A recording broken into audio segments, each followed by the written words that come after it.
Yeah. Serenity is using an iPad. Hysterics may endure. The iMore Show is brought to you today by SoftLayer. SoftLayer delivers cloud built to scale. Your business, applications, and computational workloads are unique, so you deserve cloud resources that meet your specific needs. SoftLayer is an IBM company. In fact, IBM uses SoftLayer as its cloud infrastructure foundation for all its IBM Cloud products and services. All of our listeners, you have the opportunity to get $500 off cloud infrastructure by visiting softlayer.com/podcast. Thanks, IBM. It is November 17, 2015. We have iPads Pro and the wills to use them. This is the iMore Show.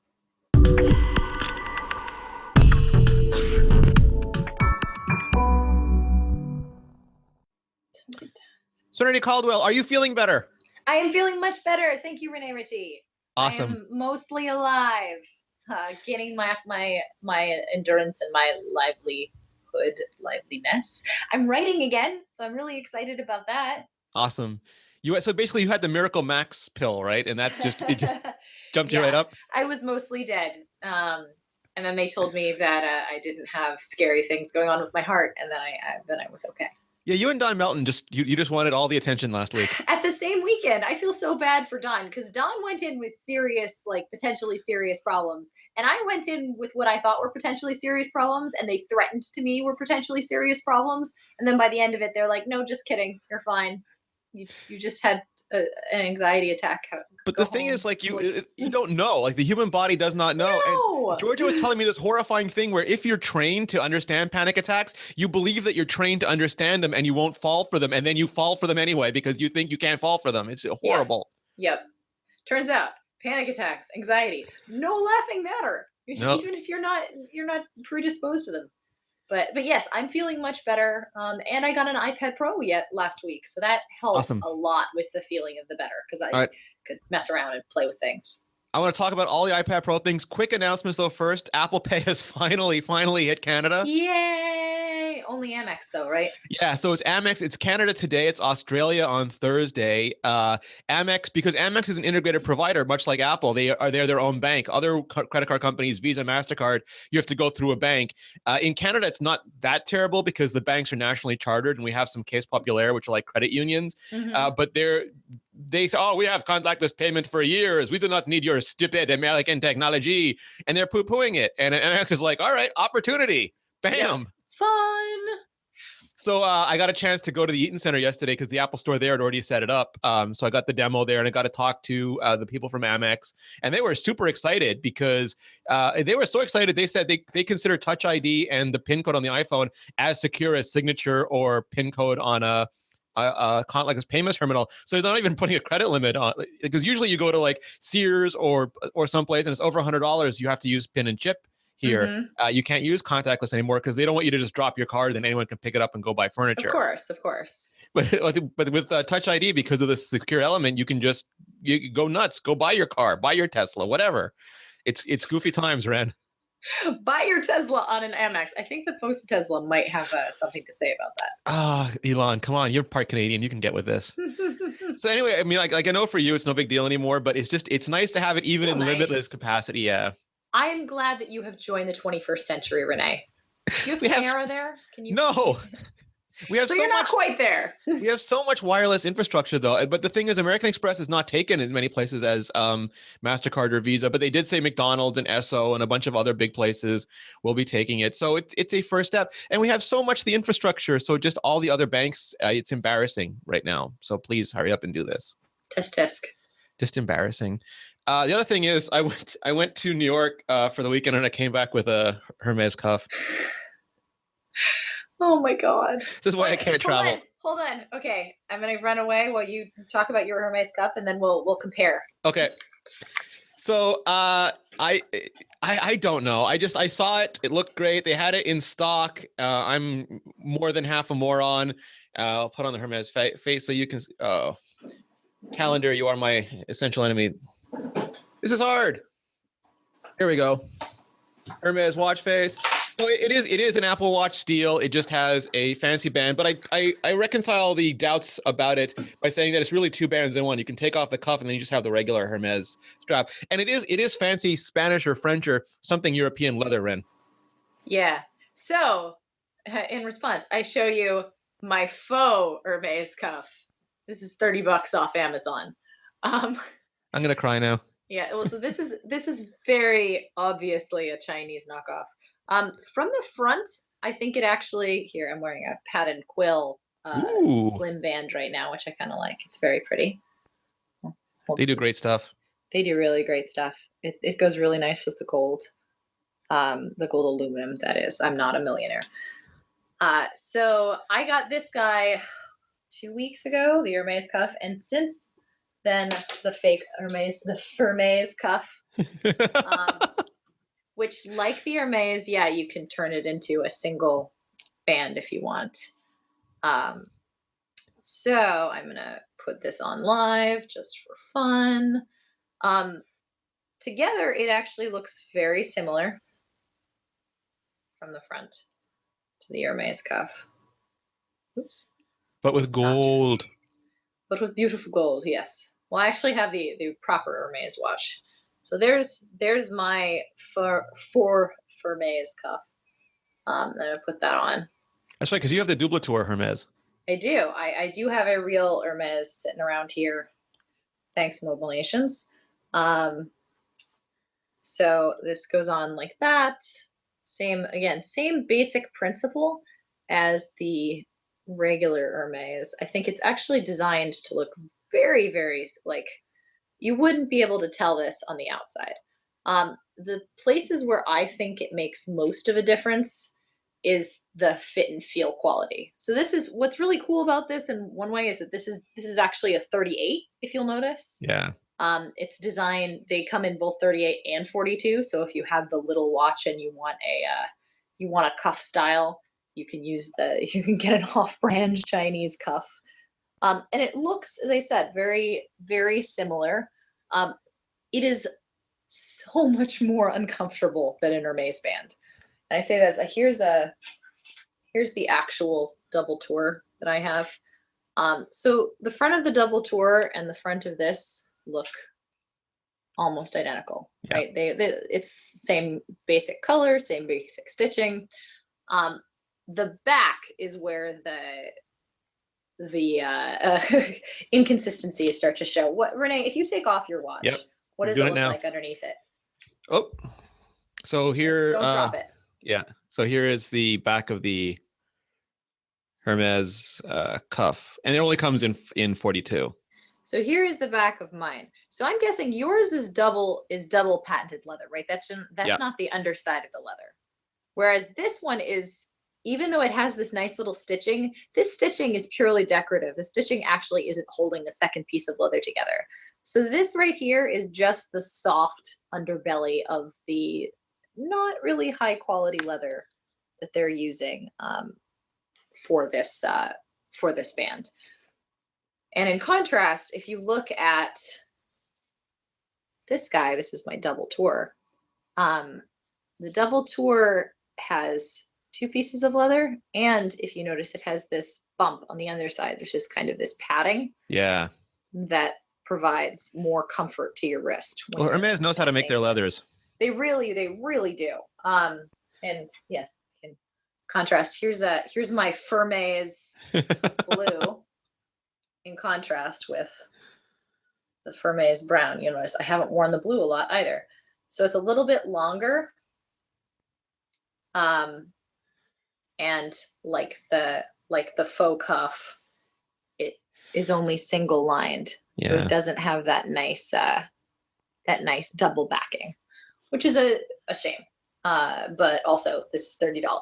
So it's really good as like a costume piece if you don't want to spend $2,000 for a watch. What you do is you buy the real one, you put that in your safe, and then you wear the fake one out so that you are safe. There you go. I just liked it. Like one of the reasons I got it is because it's one of the first times Apple's really done a deal with a big fashion company, and it's a cool idea. I don't know if they're going to keep doing it. I don't know what's going to happen going forward, but I like the idea. Even there was that famous quote from James Cameron that I want to try so hard that even my failures are higher than most people's successes. Mm-hmm. And I like that Apple tries new things. And if they fail once in a while, that's fine. And this might be brilliantly successful for them. I don't know. But I like that they're doing, I like that they're doing things that are different and interesting. Because people, again, it's one of those damned if you do, damned if you don't things where, oh, Apple's boring, they're not trying anything, or oh, Apple's doing stupid things. I'm a big fan of trying stupid things. So sometimes it might be glorious. Yeah, this is fun. Okay, so that's real Hermès top. That's real Hermès leather.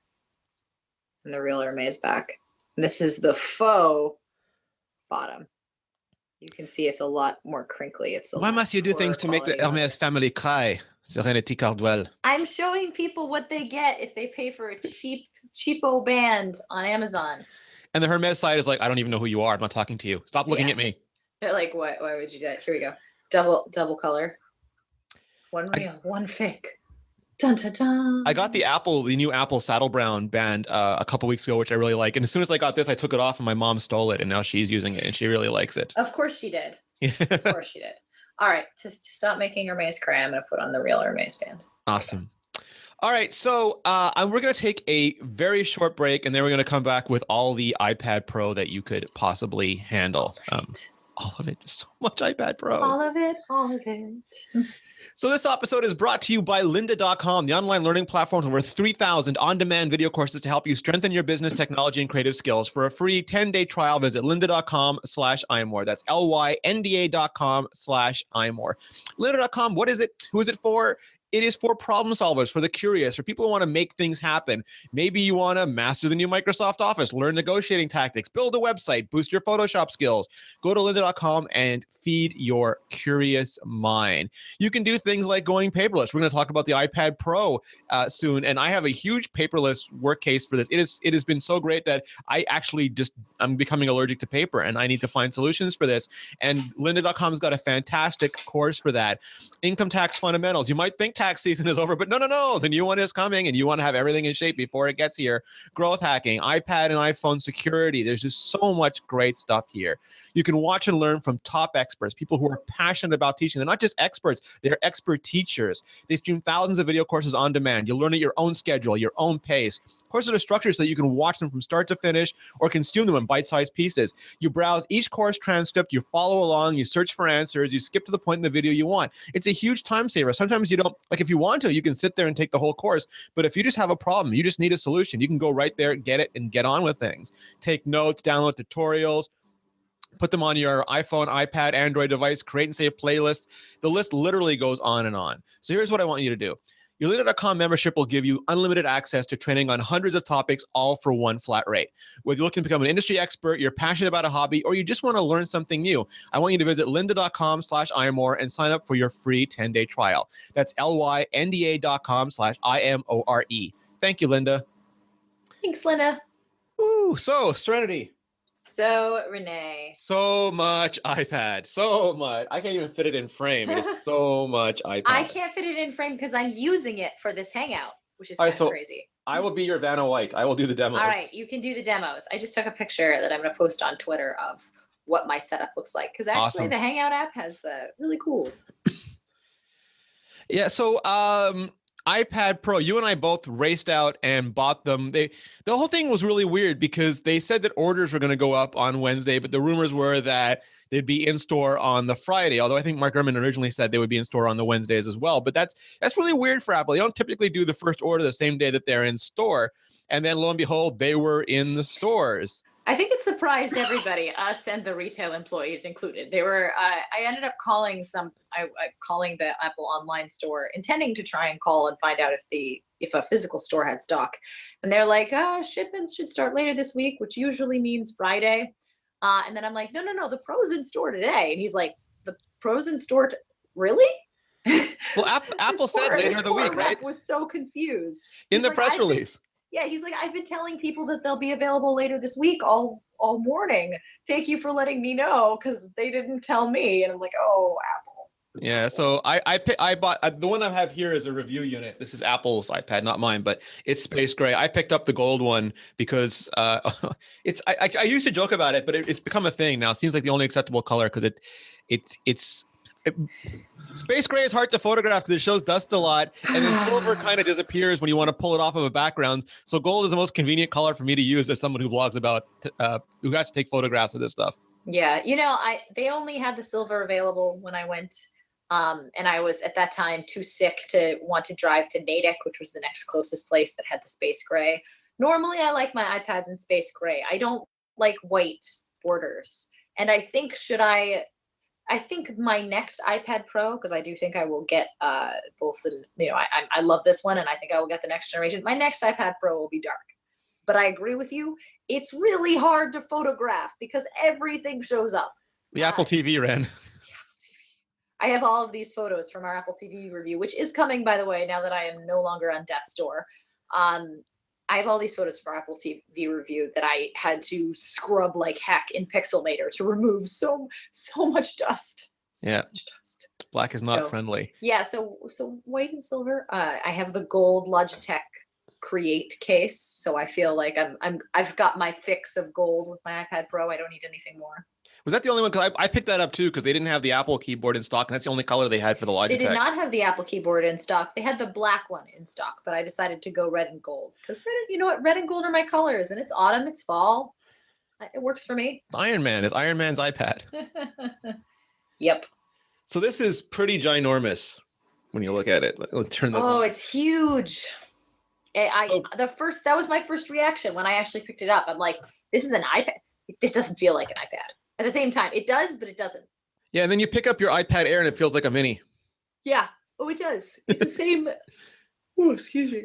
It's the same feeling that I had when I first picked up the 6 Plus, where it's like, is this really a phone? And I need a bigger camera.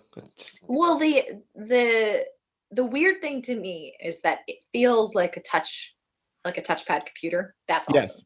Yes. The fact that the home button is still there in the same place and the front-facing camera is in the same place and the rear-facing camera is in the same place. That's the weird thing for me.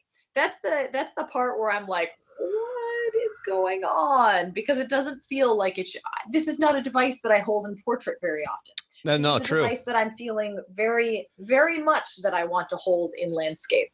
You're feeling very landscape about it. I am feeling very landscape about it. So it's very odd for me. Again, I'm trying to talk to the top of the screen, which I normally do, and instead I'm having to talk to the corner of the screen to hang out with you, Rene. I appreciate it. It's very it's sensory. Taking selfies is so hard with an iPad for that reason because you have to look sideways to take a selfie. Yeah. And it doesn't look like you're looking sideways in the actual selfie, but it certainly feels like it. So weird. So a couple of things. When you first use it, it's Touch ID 1. It is not the new Touch ID found in the iPhone 6S and 6S Plus, which is ludicrously fast. And I'm of two minds on this because once I know a new thing exists, I only ever want that new thing. Even though I understand intellectually that, getting enough Touch ID timelines. Well, getting enough Touch ID 2 chips to put in iPhones is hard because they make so many darn iPhones. Absolutely. So they can run at capacity and not have any for other devices. But also the iPhone one is sometimes too fast.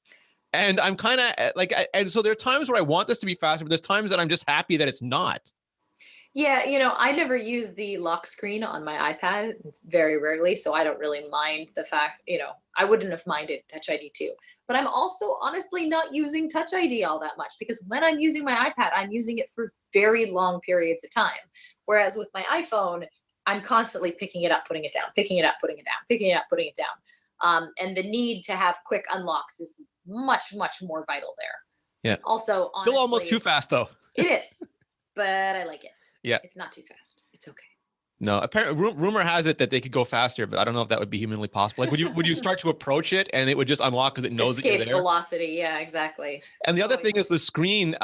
They don't, because the screen is so high density. There aren't full sRGB compliant screen technology available yet. So this is about close to 80% of sRGB, which is less than the iPad Air or the iPad Mini. But it's got photo aligned pixels, which makes the contrast much better. And I keep looking at them side by side. And even when I look at reds and magentas, I have a hard time telling them apart, but intellectually, again, I know this, and I'm like, but I want full sRGB, and they're like, well, it doesn't exist yet at this scale. So I don't know if that's going to be a real problem because I know some people were super upset about the iPad Mini 3 screen. This does not look like that at all. It's almost indistinguishable to me. But again, I know things now, Ren.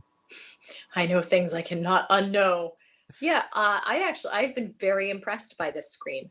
I haven't done any direct comparisons with Macs because I've been trying to stay off them this week.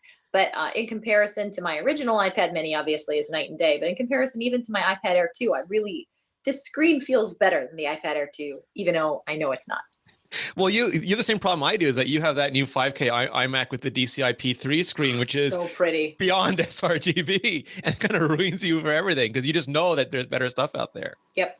And I can't use it right now because I'm going iPad only. I know. It's so sad. iMac is sitting there going, but I got so much color for you, Ren. Yes. I have so many tools. Please 10 just bits. use me. Look at these extra bits. They're not for my health. You know what? No. 4 days in, I'm actually not missing my Mac. I thought I really would be. I thought I would be itching right now, being like, this is really hard and frustrating.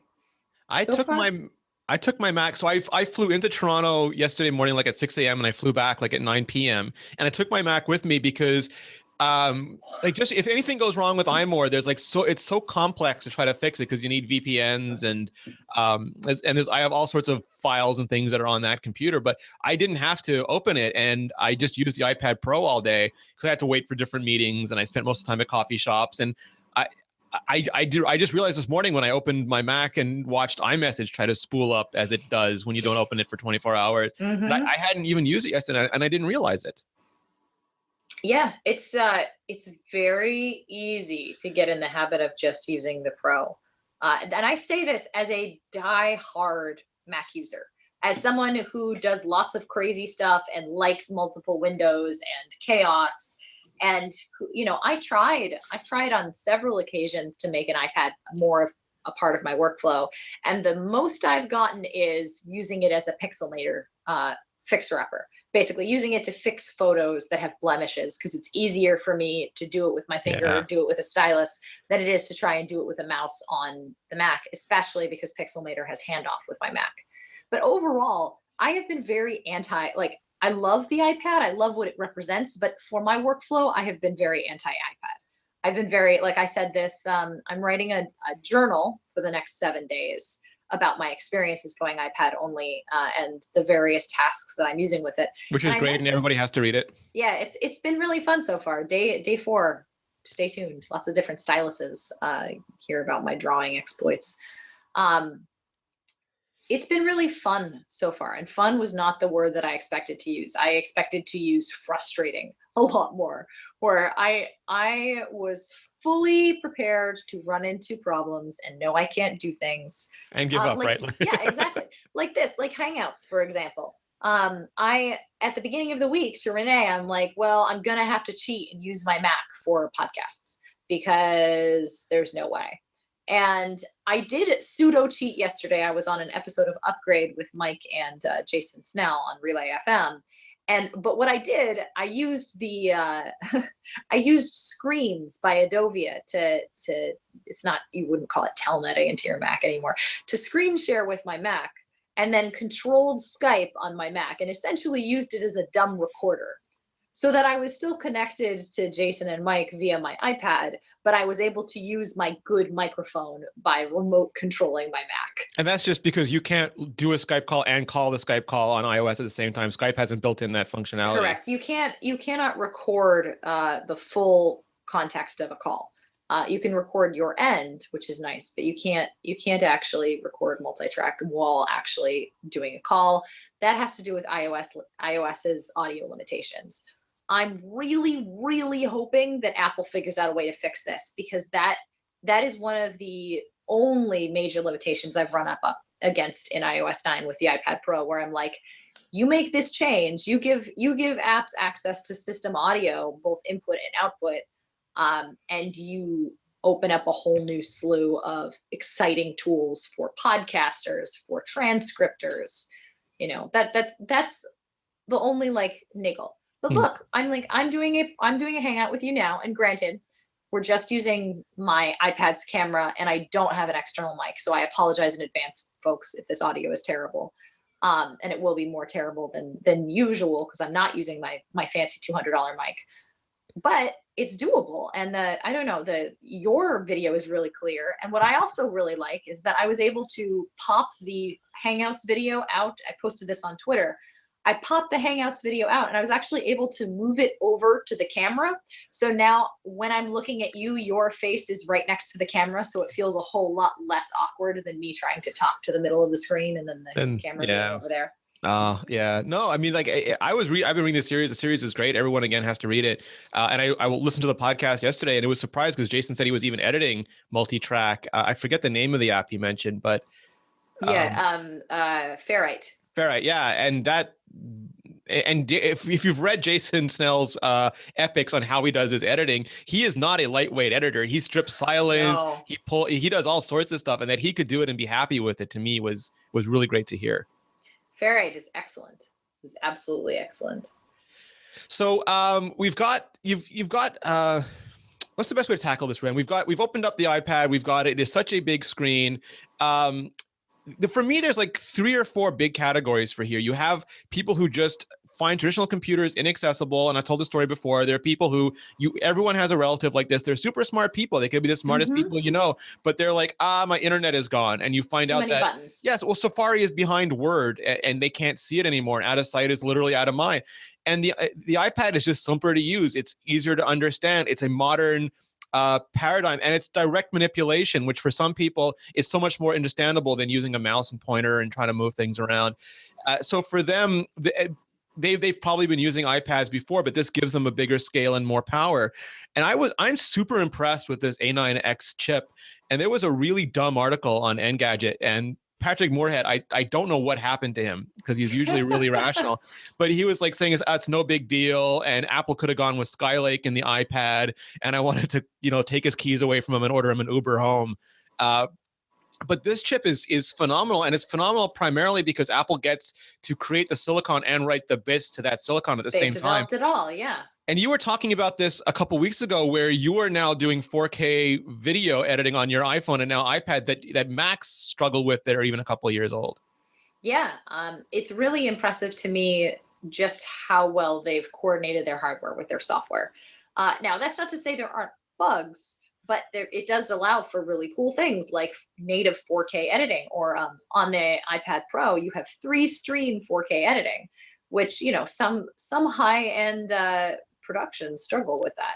Yeah. And granted, you're not going to want to edit everything in iMovie. iMovie on the iPad is still just as not broken. It's hampered, it's hamstrung as it is on the iPhone, where you can't do composite work. You can't do a lot of green screen, important stuff that you might want to do with a more valued editor. But what you can do now is you can start a project on your iPad and you can send it over to your Mac, which is even cooler. So you're using handoff and AirDrop and all of that good stuff to allow to start a project while you're on the go and then finish it in an editing room with the power of a million Macs behind you. For me, it's the Randy Ubelos dream made real. Like when he was on the keynote stage and he said, I was on a vacation with my family and I just wanted to make a video and share it. And the original iMovie, it would just take forever. And now you really can. You can just go out, you can take a few videos of Serenity dressed up as Arrow, and you can throw them together and you can share them with the Twitterverse like in 5 minutes. And that, if you are on a family vacation, if you are just about,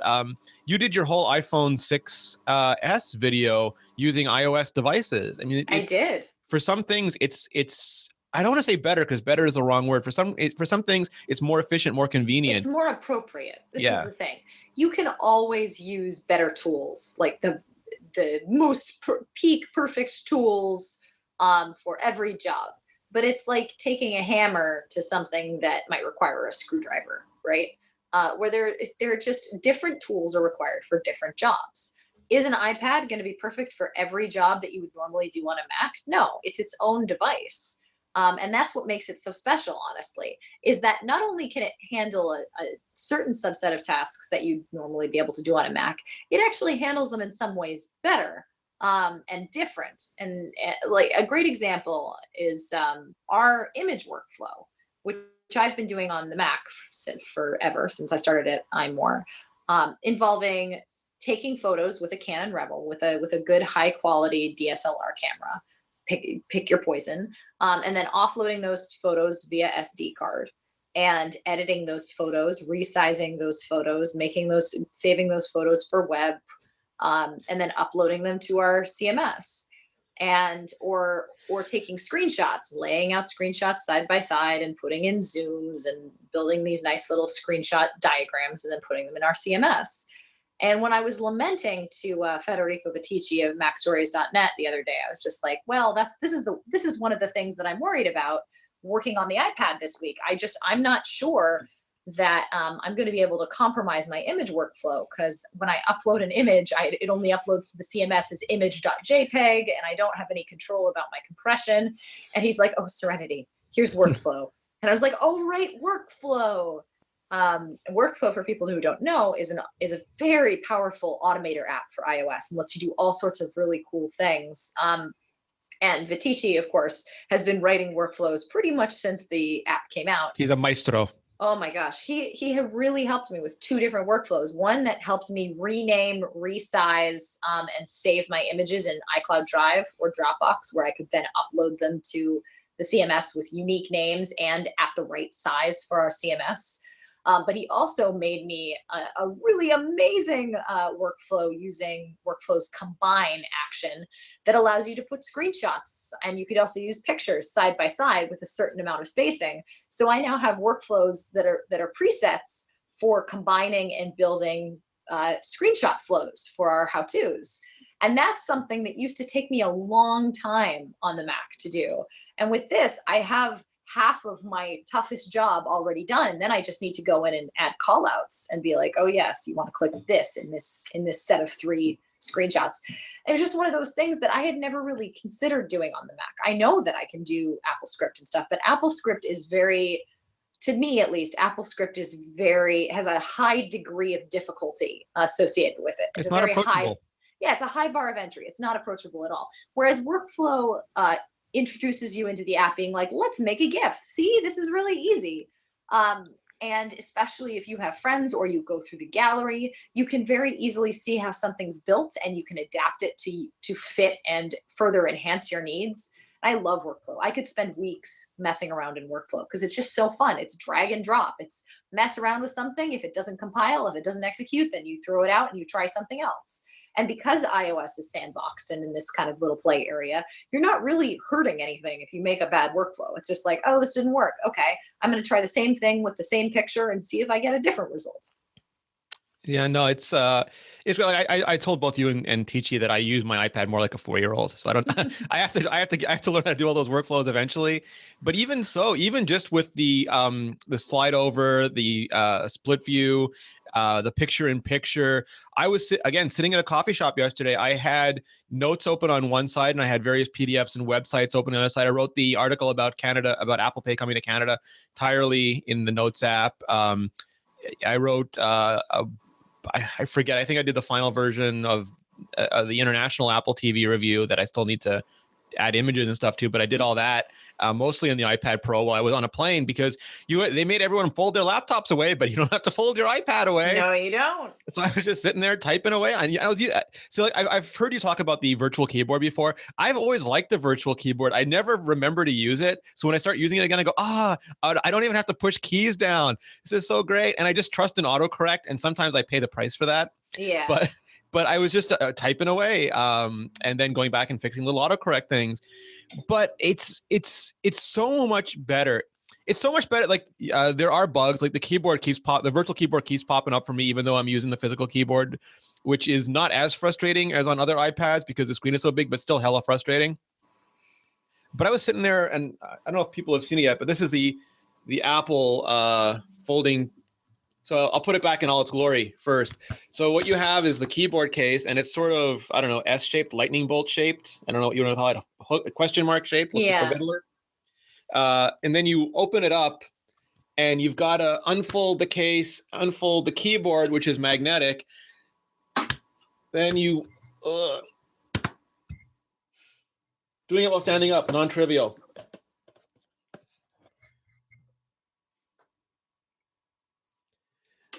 There we go. And now what's amazing to me is that it's got magnets that are holding both the iPad to the smart connector and the whole ridge underneath the smart connector to the to the keyboard. And one is stronger than the other. So if you just pull, it pops off the keyboard. You got to pull harder to pop it off the smart connector, which I know that's just physics, but I still thought it was smile worthy. Yeah, it's really impressive. Just the smart connector in general. I only had a limited time to play around with the Apple keyboard, and I didn't quite like the way that it felt just as a long-time typer. I really like a more physical keyboard. But I love the way that the smart connector works. I love the fact that I don't have to worry about whether or not to turn a keyboard on or off, or worry about battery life or anything like that. I have the Logitech Create, of course, that comes with a much heavier case. It's a bit ridiculous. But it does have a top row. It has backlight key lighting and all of that. It feels like a Mac keyboard. It does. And all I have to do to use it is just take my iPad and snap it in. And then it turns on. And then if I don't want to use it, I just pull my iPad away from it and it automatically turns off. I don't have to worry about accidentally pressing keys because the iPad is leaning against it or anything crazy like that. It's so useful. And this is goofy genius. So this is not like a MacBook at all. This is basically fabric. It's a taffeta polymer blend, I believe. And it's got the same domes that are in the MacBook keyboard, but it doesn't have the butterfly. All it has is the structure of the fabric, which is laser ablated into this shape. And because of the physical properties of the taffeta blend, which I'm going to keep saying taffeta because it sounds so great, taffeta, it creates the structure for the keys, which is insane. And then they basically use this, what you use in chipsets to etch power, ground, and data through the fabric and all the way across, because with the iPad, this thing has to fold, and wires do not like to be folded. No. So they worked out a way to etch all these things right through the casing. So this is goofy brilliance to me. And I've been using it, and it took me about, I think it took both of us about an hour to get used to the MacBook keyboard at the event. Mm-hmm. It took me about the same to get used to this, but by the end of the day yesterday, and I was typing for about 8 hours. I forgot what I was typing on. I was just typing. Yeah, I mean, it probably took me 30 minutes to get used to that keyboard, and that was enough time to decide that it wasn't really for me. The Logitech keyboard took me 5 minutes, and then it was like typing on my laptop. And despite the fact I have some major complaints about the Logitech's casing, namely that it's too heavy, there's too much of it, and it's just bulky and not really well made. But the keyboard is a thing of beauty. The keyboard's a thing of beauty. The fact that it works with a smart connector is amazing. Those top row keys, the fact that I have an Insta key for the home button, I can control my screen brightness. I have backlit keys, which is amazing. I have a button for third-party keyboards. So I can toggle between emoji and GIF keyboards just by pressing a button on my physical keyboard, which is really amazing. I have play controls, music controls, and an instant lock control. So I can step away like I would with a desktop, and I can just tap the lock button and it auto locks my screen. It's really, really nice. And then more so, if you are one of those people who are like, well, I want to do a lot of text entry, but I hate the idea of tapping to select and then going back to the keyboard. There are some really useful keyboard shortcuts that make it so that you never have to touch your keys or your screen while you're messing around with text. And it just involves holding down the shift key and the arrow keys, and the shift and then adding in command and option. And all of that will allow you to highlight characters, highlight words, highlight lines. I'm going to write an article about it later because I feel like not enough people know about these shortcuts. Well, that was the thing. Like I literally forgot that I was using an iPad. I was just, I would use a Mac shortcut. Like I tried to use the iOS version of you hold it down and it pops up and lets you choose a special character. And I was just getting repeat character. Like, oh, this is so terrible. And then the next time I tried it, I just used the shift command, whatever that makes it pop up on the Mac, and it worked. I'm like, oh, I'm treating this like an iPad. I am not the smartest person in the world. I just started using it like a keyboard, and it was great. And there's like weird stuff like Command Shift H takes you to the home screen, which is great. Command Space brings up Spotlight. Command Tab does the tab switcher, which is awesome. Yep. Well, here's the thing. This is not, when you're using it as a keyboard, people are like, well, why would you not just use a Mac? The thing about the iPad that I really like is flexibility, where I can turn it into a Mac-like device when I need a Mac. When I need the flexibility of a hardware keyboard, I can work on a hardware keyboard, and I can use the the hardware keyboard shortcuts to work my life the way that I'm used to. But I also have the flexibility of very easily being like, okay, I'm done with the keyboard. I don't need to use a hardware keyboard. Now I'm using something that very much benefits from a touch-based interface. Now I'm playing a game. Now I'm reading an article.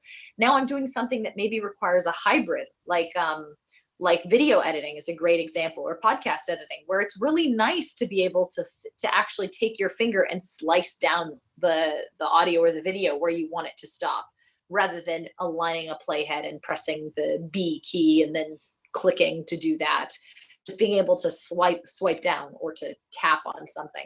That's really awesome. And to be able to to build that in combination where I'm like, I swipe, then I press the rewind, and then I do that. Like, that's really nice. I like having multiple tools at my disposal. And that's something I think that the iPad does incredibly well. It's not supposed to be a Mac replacement. It's an augmentation. It's something different. It's something in addition to just doing what your Mac's doing. Because if it just did what your Mac's doing and you're not looking for anything else beyond that, then just get a Mac. Yeah. Then you don't need an iPad. But if you're looking for something that's beyond what your Mac can do, or you want to do or you want to try doing certain things more easily than your Mac can do, the iPad is getting closer and closer to being that perfect device. The iPad Pro is one of the first devices, tablet devices from Apple, that I feel like I can work on 100% of the time. Yeah, and it's insane to me. I mean, it's the replacement thing is always really goofy for me, because you don't replace things. That's just not how humans or industries work. What you do is build things in parallel. Like, if you're going to make a bridge, if you have a bridge to an island, and you don't just destroy it and then build a new bridge, because no one can get to that island. You build a second bridge next to it, and it offers, certain advantages over the old one. And if it offers compelling advantages, the old one over time gets used less and less. And that's the sort of thing is, we have a multi-lane highway now, and we have Mac Pros on it, and we have iMacs on it, and we have Mac Minis on it, we have MacBooks on it, and we have a bunch of iPads on it too, and you get to pick which lane is best for you. The other lanes are all perfectly happy on their own. No one is. But there are generations of people who are growing up touch first. There are generations of people who just never took to computing, and this is a solution. It's this relentless thing that Apple's done since the Apple II, which is to make computers more mainstream and more accessible and democratize technology. And this is reaching people who weren't reached by technology before. And I think it's really great. And again, I was probably guilty of using like a Mac yesterday, because once you start using the keyboard, that's what it felt like. But then I got on the plane, took off the keyboard, folded it back, grabbed the pencil, started drawing. And it's what was funny to me, Ren, is like all these people were saying, "Oh, Apple has to make a touchscreen Mac, even though OS X has no concept of being touch first." And now they make the iPad Pro with the keyboard. They're like, "Oh, I don't want to have to touch the screen on my iPad. Why aren't the keyboard shortcuts better?" And this is so people. Like, I'm not saying that as a criticism. That's just how. Why doesn't this also have a trackpad? I don't get it. Yeah, well, I was trying to trackpad at first with a Logitech keyboard, because it felt so much there's like a little piece there that makes it feel like it should be a glass trackpad, and you're like, why isn't it moving? Or I even do the thing where I normally do on the MacBook Air, where I just move my thumb around as kind of a agitation technique, where I'm just bored. Yeah. But no, you know what? That's not how computers are supposed to be used. We're just comfortable with it because that's how we have been using computers in the past. Computers are meant to be used as simply and as easily as possible. If that means that you're really great and really quick with keyboard shortcuts, that's awesome. Then keyboard shortcuts are your way in. If you really love a mouse, then maybe sticking with a Mac notebook is the way to go. But with the example you were using, the iPad is a multifaceted device. It is not just supposed to be used as a notebook. It can be used in some circumstances the way that you might use a notebook computer, but it is not a notebook computer.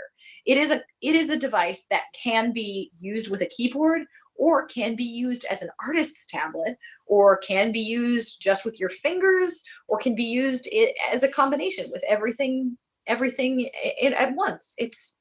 I really love that about it. I love that that right now, instead of having to worry about mouse clicks while I'm trying, because I want to resize the Hangout screen, I can just take my finger and I can make your window you're really tiny, and now you're really large, and then I can just tap on you to bring you back to full screen.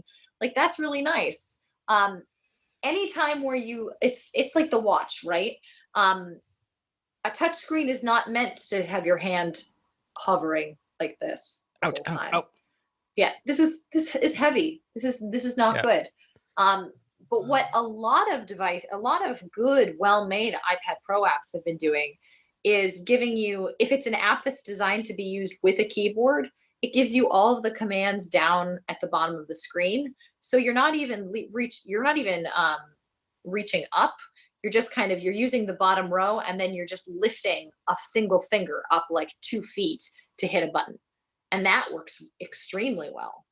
Or the same way, if I'm reading while my keyboard's attached, I'll actually take my hands on either side in the at the bottom of the screen, and I'll just scroll with one thumb. Yeah. And it feels completely and totally natural. I would like them to do some version of Focus UI so I could quickly move around the home screen once I do like a Shift Command H and I hit the home screen again, and I can arrow key around and just bring out, because that works so well on the Apple TV. I figured it would work really well on basic navigation too. And then I've gotten used to trackpad mode on the iPhone and the iPad. So to move the cursor insertion point when I have the keyboard, I miss that. So if there was some sort of capacitive ridge at the bottom of those keyboards where I could just hold down 2 fingers, move the cursor quickly. I mean, this is a first year of this product. Yeah, it is. It's sky's the limit, honestly. Super early. It's not about how we've been using technology before. It's about how we plan and how we want the future of technology to use. I mean, you think back to the original Macintosh, and you think back to the fact that we were all using computer input before the mouse and keyboard came out. It was just computer tab, write in a command, write in another command. And the mouse changed all of that. The mouse gave us visual pointers, yeah. And really, really kind of changed the game. And iOS changed the game again with physical touch. Okay, let's not only see these icons, let's touch them and interact with them instead of interact with them through a third-party device. Also, yeah, we should point out that there is no concept of the pointer in iOS. Like, people are like, why doesn't Apple just let me connect to my mouse? They're evil. The entire operating system is built in direct manipulation mode. It has no concept of a pointer. There is a cursor because you have to do text input, but there's no system-wide pointer.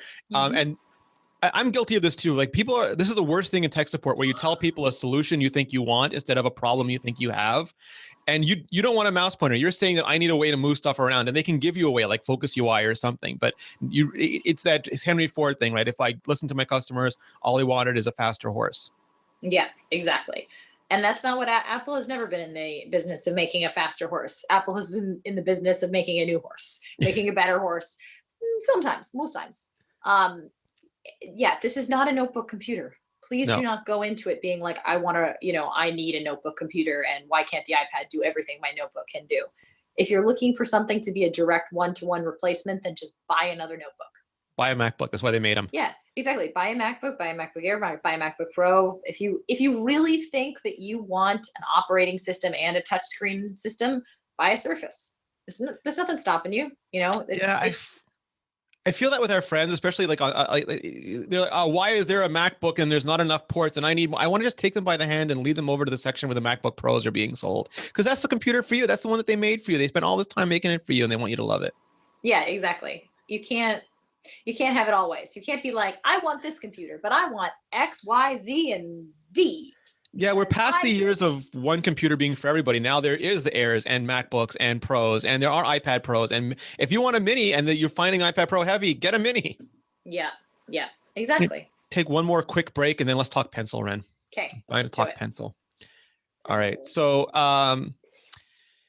take one more quick break. I'm going to tell you about our friends at Smile Software. Smile makes TextExpander, which improves communications. That's their tagline. It's absolutely true. I use TextExpander all day, every day. What it lets you do is create snippets of text that you use all the time, and it expands them for you. So, for example, I just type H home, and it puts my address and all my contact information. I have, for this podcast later, I'm going to type P iMore show. It's going to put everything I need for this podcast. I just have to fill out a few details. It's even going to take whatever's in the clipboard and use that to fill in the show description, because I've learned to copy and paste that before I start typing in the snippets.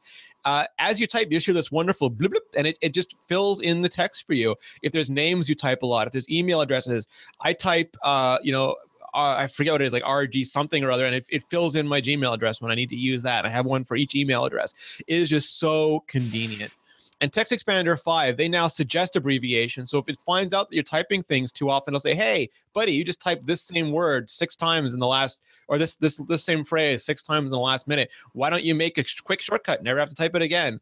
You can play snippets on iCloud Drive or Dropbox. We have one for iMore where I made a ton of them and I save them to a Dropbox folder and everybody can just share them. And you type something like iPhone and it puts it in with the links and everything around it. And it's really, really great. Fully compatible with El Capitan. TextExpander 3 is custom keyboard available for the iPad and iPhone, so you can sync your shortcuts between both devices. It costs $44.95. And I know in today's climate, people are like, I don't want to pay for apps. Yes, you do, because the only thing more valuable than your money is your time. And this saves you time, saves you so much time. It is worth its weight in whatever the current equivalent of gold is. I don't know what that is, unobtainium, adamantium, something. Upgrades are $19.95 for an existing user. It's free to anyone who purchased after January 1st, 2015. It does require Yosemite or later, but again, I cannot do a sufficiently good job of telling you how great this is. It saves you time in typing.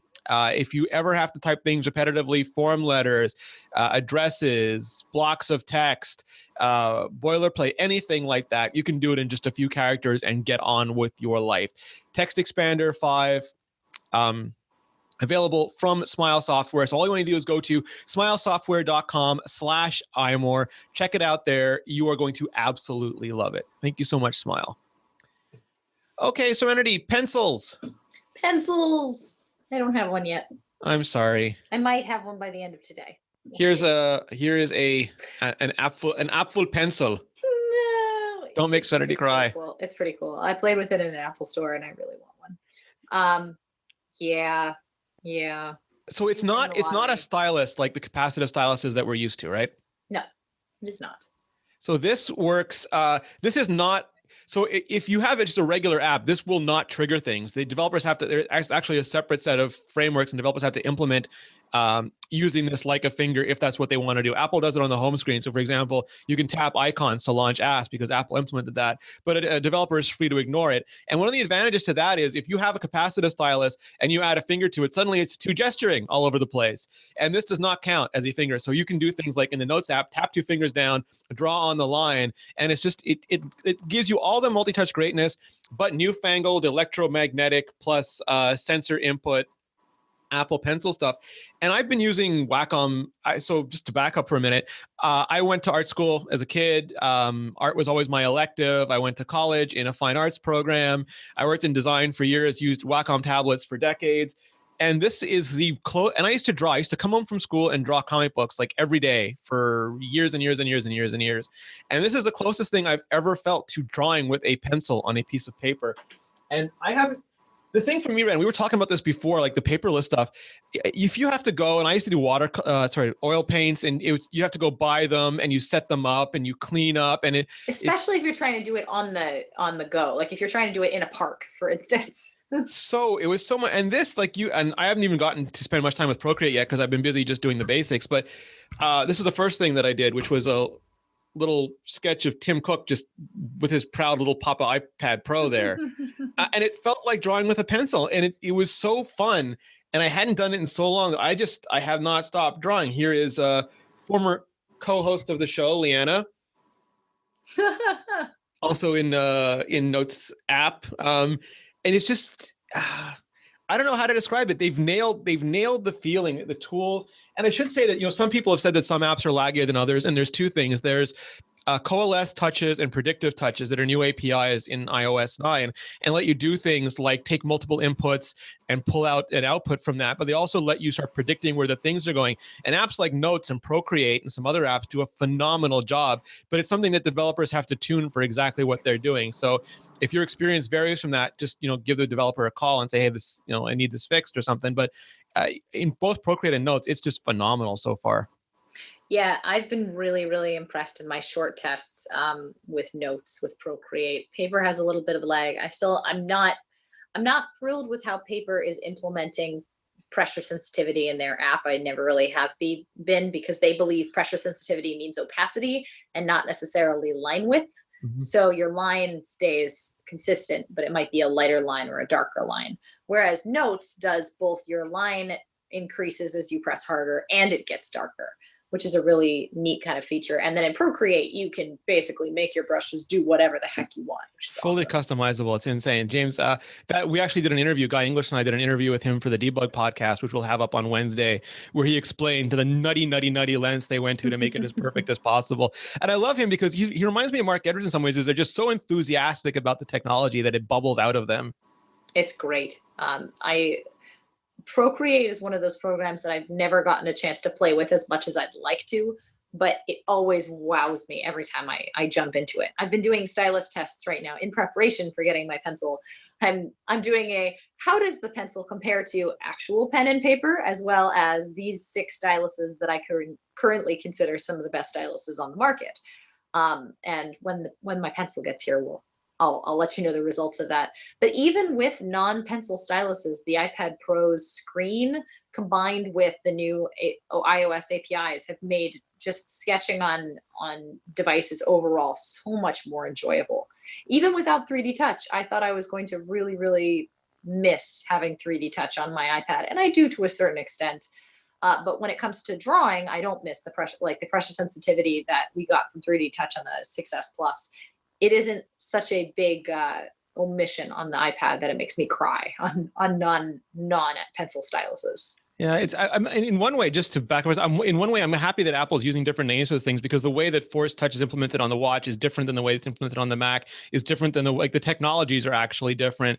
And the technology that they're using in the iPhone, it's not intuitive to me how that would be on a giant screen like an iPad if they had to measure deformation of LED lights and a micro scale on a screen that big.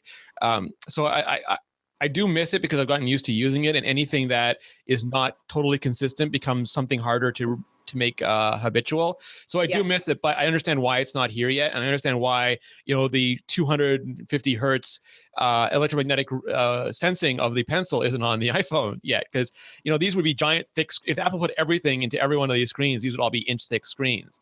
So they're picking and choosing based on what they think is best for wear. And they'd be expensive. They'd be very expensive. Very expensive, very heavy, very thick. But so the elephant in the room is that there are no styluses in the room. Like you've been checking every store. I went to New York to check. I went to Toronto to check. There are just almost no pencils available.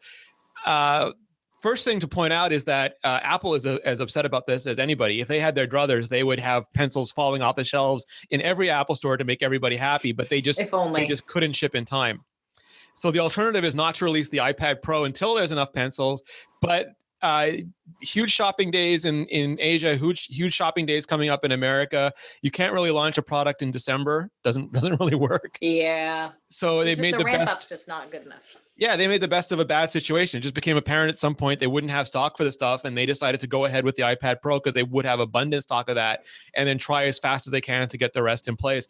And it's not ideal, but hopefully, you said I think there were signs that they're starting to improve. Yeah, today someone on Twitter told me that there was a bunch of pencils in the Grand Central store. I'm kind of hoping that when I go down to Providence today, they might have some. Fingers crossed. Just in general, it seems like we're starting to see maybe some movement, but I imagine they're still going to be very restricted. I mean, there's no availability for personal pickup because they're so restricted, and Apple is really serious about first come, first serve on this. It's a bummer. I'm really frustrated about it, but at this point, there's nothing we can do. We can complain, but this, was it a bad move on Apple's part not to say, oh, and the pencil begins shipping in December or something like that? Then they'd cover it up. Yeah. I kind of wish they would have. You mean held pencils until December? Like even if they didn't hold the iPad, but just held the pencils. Yeah, exactly. Just say iPad available now, pencil and smart cover coming December 1st or something like that. And that would have given them time to at least stock their inventory with enough pencils for it to make a difference. Yeah, I think that's important because it's sort of that learned helplessness thing. Like if you never get food, or you always get food, you're fine. But if it's completely random, you start to fall down into a little puddle and cry because you're going to go to the store, not there. Go to the store, not there. But I heard someone else has it. I mean, I agree with that completely. It's the side effect of how Apple is releasing since before the original iPhone came out, and that is they sprint at their deadline as fast as possible and hope that all these myriad things land all at the same time. And the iPhone team nails it. Like year after year after year, the iPhone just ships and it is done, and it is really solid. But and I'm talking from a hardware and getting into storage perspective, but we've seen with things like the Apple Watch and with the Apple Pencil and the iPad Mini 3, I think last year came in hot, or was the iPad? One of those came in hot, which just means that it's the Apple TV was the same way. That sometimes not everything aligns up perfectly. The software is not as far along as the hardware. Hardware is not as far along as the software. Distribution, or you making the stuff. One of the best and worst thing about Apple is that they are not conservative at all. Like they will rebuild, even if something looks the same, they will rebuild it by the atom because they think that they can make it better. And they're using really cutting edge stuff. And sometimes they do not get high yield rates. Like there was a rumor that the Apple Watch supplies were constrained because of high incidence of taptic engine failures. And they had to throw out an inconceivable amount of Apple Watches, which greatly reduced the supply at launch. But they wanted to get taptic engines into the market. And that was the first time that was being done. So they needed to do it correctly. Yeah. And if they didn't do it correct, they would prefer to have people complain about lack of stock than have people complain about devices that don't work. Because the last thing you want is to finally get your hands on a pencil and then find out that the pencil's broken in some way. Yeah. So, yeah, I mean, it completely Apple's fault for not getting them into stores, but there's nothing you or I could do about it. So all you have to do is keep trying. No, we have to close our eyes and pray for more. And this time next year, there'll be a plentiful supply of pencils when whatever iPad Pro 2 comes out. Exactly. And we won't have to worry about any of this nonsense. All right, Ren, so any closing thoughts on the iPad Pro for now? You're continuing your week-long series? I'm continuing my week-long series. Stay tuned. Day 4 will be up hopefully shortly after this podcast. We've got some questions on Twitter if we want to go to that. Sure. I'm going to scroll down on my timeline so I can actually find things. See, all right. John Irvine wants to know, is it easy, hard, / annoying to take the iPad Pro out of the Create case often? I'm using the Logitech Create keyboard case right now, which is what he's asking about. John, it was a pain in the butt to originally learn how to do. It doesn't feel like it fits properly. It's very hard to kind of snap in. And even though I know that there is room around the edges for speaker reasons, it just doesn't look like it fits properly. However, I figured out how to take it out without causing any damage to the iPad after getting it in and out a couple times, which is to say the plastic starts to be more forgiving. You have to push down on the right corner of the Create case and push up on the iPad to pop it out. It's annoying, but it works. Let's see, what else? Someone wanted to know, Rene, have you used the Bridge iPad keyboard? I have not. I have not either. I am waiting for. I have the version, the typo for the iPad Air, which I really liked. We saw it at CES, and I liked it because its hinging mechanism was really nice. Almost like a Surface-like kickstand, or no, that was the different one I think of. It had a MacBook style bending stand that was really, really good, and I'm hoping for something that lets me adjust the angle that way. Yeah, me too. I'm hoping for a keyboard that is as good as the Logitech Create, but without all of the extra caseness. Although I will say the Logitech Create just saved my poor iPad from demolition when I accidentally tripped over its charging cord. That was a mistake. Let's see, what else? What are some justifiable use cases for an iPad Pro for an elementary gifted education teacher? There's a lot. Off the top of my head, depending on whether you're talking about one iPad Pro or a classroom full of iPad Pros, the iPad Pro is great for giving presentations. The iPad Pro is great for drawing on, for making movies on, especially with AirDrop. If you have iPod Touches in the room and they have cameras, you can have your kids all film various segments, and then you guys can edit it together using iMovie on the iPad Pro. There are some amazing education-based apps like StarWalk and a host of other Khan Academy. Khan Academy that are interactive and really, really exciting. The iTunes U stuff, you can make that on the iPad, right? You can, yeah. There's a lot. It really depends on what kind of teaching you want to do and what your angle is, but I see this as being a hugely impressive device for teachers. And I'm sure Fraser Spears will go into that in more detail, because I know he has an iPad Pro and a pencil and is writing about his thoughts. Yeah, check out Fraser Spears. Yeah. Is it at Fraser Spears? Yes. Yeah. What makes it stand out from a normal iPad in terms of feel, speed, and UI? Speed is redonkulous. Like, I'm continually surprised at how fast this processor is. So the current iPads are A8 for the iPad Mini 4 and A8X for the iPad Air 2, and this is an A9X. So it's roughly twice the GPU and CPU power. And they put all that to good use. The UI is broadly similar. It uses size classes, which is built on auto layout. So it just means there are some apps that haven't implemented them, which are kind of frustrating, because all of a sudden you'll see the honky. Yeah. Google. Oh, God. In Google Sheets on an iPad Pro, only 1/3 of the screen is visible with the keyboard up. 1/3. Facebook, I think, is using the old keyboard too. I mean, it's always the same suspects who are slow. And these are smart companies, and they have amazing mobile development. Their iOS development teams are amazing. And it's always, like, I'm sure there's some reason, but it's always confounding why a team of small, like Panic can release Coda. There's so many companies who've done such great things optimizing for iPad Pro, but the Facebooks, the Googles, I mean, even Microsoft, who I thought would take forever, they got updated versions out. So I don't know what the problem is. Yep, it's a little bit insane to me and very frustrating. And the websites don't work either, because as much as Google talks about the open web, Google really wants a world where Chrome is the portal to a bunch of advanced googly special things. And it means that it's not broadly consistent with the web browsers all the time. No, you cannot use Google Docs in the web on an iPad right now. And that is infuriating. Because they are born of the web. Yeah, collaboration is broken.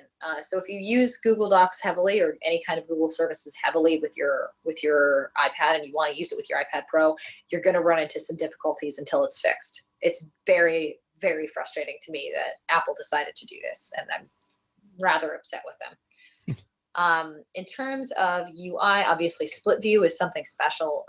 In portrait, in landscape mode, you essentially have two side-by-side Portrait iPad Air 2 apps. That is a lot more useful than I thought it was going to be.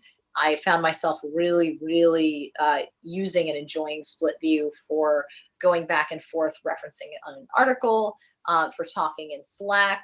It's a really nice way to have kind of dedicated space, but also be able to have one other thing at the forefront of your mind. I had somebody comment on one of my journal articles, oh, what would be cool is maybe in iOS 10, you can have saved split views, kind of like spaces, so you can swipe between split views. Yeah, I would love those. Buddy apps. Oh my gosh, I would adore that. I think that is amazing, especially when you consider that on OS 10, you can have multiple Safari windows in full screen mode. I would really like the option to be able to pop out tabs of Safari into their own app and be able to use that with split screen, and then another Safari tab with a different split screen. You could have multiple, back in the old WebOS days, you could have multiple stacks with cards for mail and cards for web, and it was really nice. Yeah. We are going to do an article on great split view apps that go great together. So we'll put together some favorite pairs of ours for you to look at.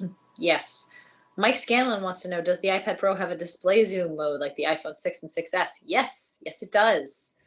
Makes all of the icons a little bit bigger. And there is full accessibility support with the iPad Pro, which is awesome. So basically you get the iPad Air 2 UI scaled up the way you get the iPhone 6 UI scaled up on the iPhone 6 Plus, for example. Mm-hmm. Philip Shane wants to know, how does the iPad Pro feel when editing video? I haven't tried it yet, Phil. That is my goal for tomorrow. So it will definitely be in my daily journal on Thursday. I spent about an hour doing it with Mark Guim. We were trying to see if we could do the video for the iPad Air fast enough, and we couldn't because we'd have to relearn a bunch of stuff. But just putting together a bunch of clips really quickly, it was great. And there's nothing that beats, like, I have like two modes, Ren. Like it feels almost like classic art, where in the beginning when you want to shape something, you want to use your hands. You want to put the clay on there. You want to sort of finger paint it out to get the broad strokes, and then you can go in and do the detail work. But it's just so fast to move stuff around with your hands and line it up, and you just pull one clip on top of the other, and all of a sudden you have a transition. Then you put it's really cool. There's a reason why early editing was done by physically putting clips together and taping them and moving them along. Yeah, it's a great experience. I will say I love doing it on the iPhone 6s Plus, and I have a lot of experience with iMovie, I'm probably going to go out and shoot a video of some friends of mine using the pencil once I get a pencil, who are all artists, and I'm going to edit that on the iPad, so I'll let you know how that looks. Awesome. Manual, or sorry if I butcher this, or Sorzo, does the virtual keyboard disappear when using the physical one? Most of the time. Yeah. There is a bug. It will be fixed in 9.2. Any info from Carlos Novo? Any info on the bug plaguing new iPad Pros where a hard reboot is required after charging overnight? I haven't seen that bug myself, Carlos. I have seen a bug where the iPad freezes, and again, I believe that's a bug that's being fixed in 9.2. Yeah, I've had neither of those things happen to me. Yep. Mark Brown wants to know, how long does it take for the iPad Pro to charge from 0 to 100% with the 12-watt charger? I believe 8 hours. Is that right? 6 to 8 hours? I don't know, because like you, I barely had to charge it. So yeah, this is my crazy charging story about the iPad Pro, is that this is my only my second time charging an iPad Pro today. Yesterday, or when I got the iPad Pro, I charged it to full, and then I didn't really, I was using it mostly tethered with little bits and pieces. I charged it overnight, Thursday to Friday, and then from Friday morning until Monday at noon, it lasted. I didn't have to charge the battery once, which was crazy to me. And I was doing text editing, I was viewing movies, I was listening to music, not all at the same time, mind you. But it allowed me very easily to see, like, this is for people who are battery drainers, this could potentially be a much more useful and valuable tool to you than a laptop. And also, you don't have to carry around a laptop adapter with you. Yes. Kind of magic. I was complaining about the weight of the Creates case, and then I realized, you know what, the Creates case probably weighs as much as my extended MacBook Air adapter. So it's about the same for a really nice Bluetooth keyboard. I'm like, all right, I'll deal with you for now. Someone said, I see I'm not the only one using an old MacBook as an iPad stand. No, that's actually the Kensington or the Logitech Create case, but it does look like an old MacBook, which is funny. iPad Pro is a day one device. How can you blame Google? The new product is never worth the cost until 6 months later. I disagree with that, especially when you look at big companies like Microsoft, who have been putting stuff for day one for the iPad Pro, despite having a very, decent selling competitive device in the Microsoft Surface. Microsoft has always been a company that's been very keenly aware of the value of having software on other platforms. But granted, Google's apps are free, and it might be a little bit more of a cost-benefit analysis for them to weigh and say, I'm going to go the opposite way. I'm going to say, because the products are free, like it's a badly kept secret that Google makes a ton of money off of people who own iOS devices, because we're valuable and they want our data. And I think it behooves a company like Google, because their products are free, to engender as much support. Like they want their customers to be happy. Their customers are often cutting edge, are people who try new devices, and making sure they have a tremendous first day experience is only a benefit to Google. People would love their products more and would use their products more and be stickier. Well, then you get people saying, hey, Google has such a great implementation. I'm using Hangouts right now on the iPad Pro, but it's not configured for the iPad Pro. And I can tell it's upsized UI, and it doesn't support split view or picture in picture, which is kind of crazy. FaceTime supports picture. And part of the problem of this is, like, Apple just released Apple Music for Android, and they actually, not perfectly, but they actually made it very much like an Android app. They even use device, yeah, and they use robotic. Google makes their iOS devices very googly. They don't even use the system font, and that, I think, is biting them in the ass, because Apple introduced auto layout. Apple ported over from the Mac 3-4 years ago. Size classes were introduced in 2014, WWDC. Google's known about this, like every developer, and they are free to do their apps any way that they want, but this is the cost of not using technologies that are flat. And they're a web company. They know all about responsive design. That's the ironic thing. They could just make the apps work on the web, but no. Let's see. Max wants to know, does it make sense for iPad Air owners and users to upgrade to the iPad Pro? I think depending on what you use your iPad for. I have an iPad Air 2, and for me, the Pro was a no-brainer upgrade, because the Air 2 is not big enough for me to do the work that I want to do for writing, for drawing, for making music, the Pro feels big enough for me, and I can use a full-size keyboard with it, which is also kind of it. Or rather, the full-size keyboard fits the screen size of the iPad Pro. And it makes your iPad Air feel so small. So if you're worried about the size of your iPad Air, just go try a Pro for a few minutes. Then your brain will make the Air feel like it's really tiny. Yeah. Do you need to upgrade? Is it one of those things where it's like, am I missing out? Again, to me, it feels like a completely different experience. If you're currently happy with your iPad Air and you don't need anything more than that, you're probably fine. You're not missing out on any. And there will be an iPad Air 3 sometime next year. That will probably incorporate some things. Max also wanted to know, will the smart keyboard also be available for the iPad Air or Air 2 or next gen Air anytime? No to the Air and the Air 2 because there's no smart connector. The smart connector is how all of this works. But I wouldn't be surprised to see the next generation Air get a smart connector. Someone's saying my audio level's low. I'm sorry, Logan. That's unfortunately what happens when you don't have a mic connected to your iPad. It'll be better on Thursday. We'll fix it in post. Yeah, we'll fix it in post. What is your elevator speech for when someone asks you what's so great and different about the iPad Pro? Rene, I'm going to let you go first. What would you tell somebody if they really want to be sold on the iPad Pro? I would tell somebody that if you are a creative who's always wanted to be able to use tools that are more appropriate for artists, if you are a mobile accomplisher, trademark Dieter Bohn, and I've always wanted to be able to do more productivity than a standard tablet, or if you are someone who found that traditional PCs just really are inaccessible or unintuitive to you, then the iPad Pro solves all these problems. It gives you a more computer-like environment when you want to do productivity, gives you a more sketchbook-like environment when you want to do art, and it gives you that direct manipulation when you want to just use apps and not have to worry about maintaining a computer. Word. And mine is directed specifically to artists and designers.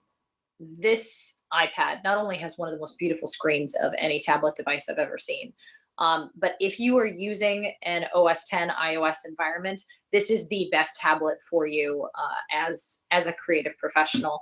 With the pencil, with a third-party stylus, with apps like AstroPad, really, really, it's giving you all the tools you need to essentially have an Apple branded Cintiq in your home. And I saw you doing, what was the name of the app that you were using? AstroPad. AstroPad, yeah. AstroPad is a second screen app for people who don't know for your iPad that allows you to transmit pressure sensitivity data through your iPad into apps like Photoshop on your So Mac. great. So it's with little to no latency. That's the real kicker. You can do this on Wi-Fi with a little bit of latency and semi-low resolution. When you plug your iPad via USB into your Mac, it's almost no latency, almost full resolution. It's beautiful.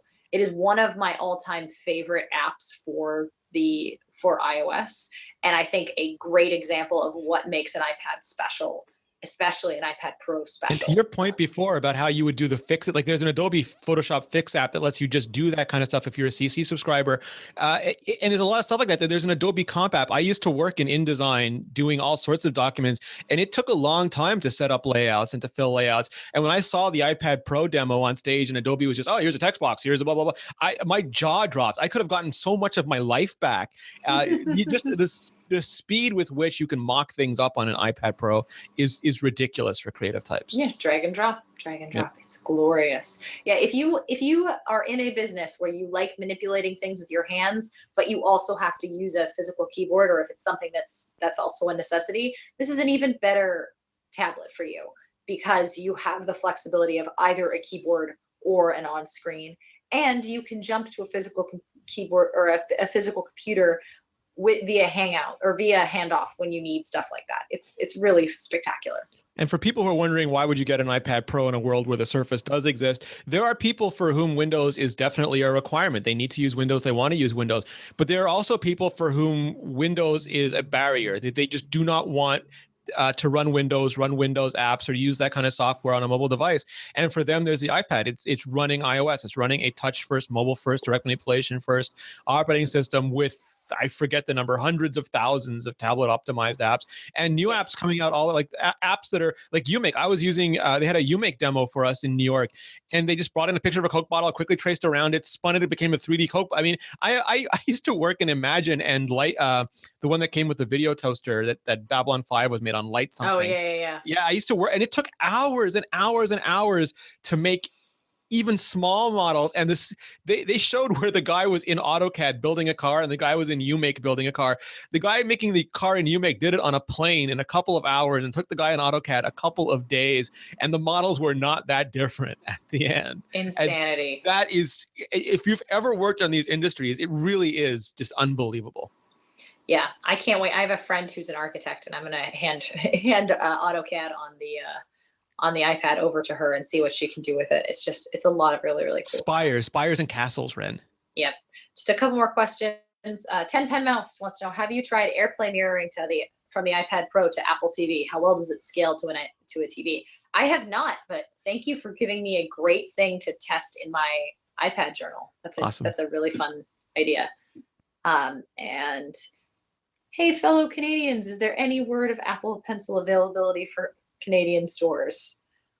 Rene, I think that's probably the same. It's the same. Yeah. I mean, they'll get some in, they'll trickle in, they'll get a few at a time and they'll sell out. So walk by there with some Danish and ask them if they can help you with a solid. Pray. Yeah. Finally, Sawyer Blatz wants to know, if I'm going to use the device mainly for watching content or reading articles, is the iPad Air 2 or iPad Pro better? Probably the Air 2, I'm guessing. Yeah. So the thing, the differentiator for me is, and we had that question earlier today about whether someone should get a mini or an Air. And the thing is screen size more important to you, or is lightness more important to you? And this goes back to, why doesn't Apple just make the battery twice as big and it'll last twice as long? Because it'll be twice as heavy, and lightness is absolutely usability. If you take the iPad Pro and you try to lie back and watch Netflix or read books, it's heavy. You can't do it for as long as you can. I can hold a mini for a really, really long time. And even on the plane, watching, you need that stand. It's harder. I was holding the mini when I was on planes watching it. iPhone 6 Plus too. I can just hold that forever. This, you need to stand it up. So if screen size is an advantage to you, the iPad Pro. If lightness and the ability to hold it for long periods of time, which is what you do when you read books and watch movies, is important, then go with one of the smaller ones. Absolutely. Can't have both. Yeah, you can. This is true. I have all of the iPads in my house. We need to make an outfit overkill. like those one-man band outfits where they're just being held on all different angles. Beep boop. I'll just make I will literally make a band of different GarageBand apps. Awesome. Oh dear. All right, Rene, I'm going back to my iPad Pro experiment. This was a short podcast, Ren. Yeah. Only an hour. All right. So before we go, I just want to thank, who am I thanking last time? I am thanking lynda.com. So once again, lynda.com is for, wait a minute, I don't have to do this off the top of my head. I actually have this in front of me. Imagine that. Once again, I want to thank lynda.com, the online learning platform with over 3,000 on-demand video courses to help you strengthen your business, technology, and creative skills. For a free 10-day trial, visit lynda.com/iMore. That's lynda.com/iMore, IMORE. Serenity Caldwell, if people want to see this massive iPad Pro experiment you're doing, where can they go? They can go to imore.com. I'll be posting new things every day. And they can also see my various outtakes and photos at Saturn, SETTERN, on Twitter. Awesome. You can find me at Rene Ritchie. You can find all of us at iMore. We are going to finalize our Apple TV stuff. We're going to keep going with our iPad Pro. We're going to do a little more Apple Pay since it's hitting rest of the world, and all the other Apple things. And we got Black Friday. It's just we no sleep till I don't know when, Ren. Sleep sometime. In the meantime, we've got the iPad Pro to make up for sleep. We're just bathing in its glorious light. Just gonna draw. So much drawing. All right. Well, I hope your pencil arrives soon. Thank you. Me too. Fingers crossed. Right. Thank you, everybody, for watching, and we will be back. I think we're going to do a QA episode later this week. Yes, we will. Awesome. All right, everybody, get your questions ready. We'll see you next time. Bye-bye. Bye.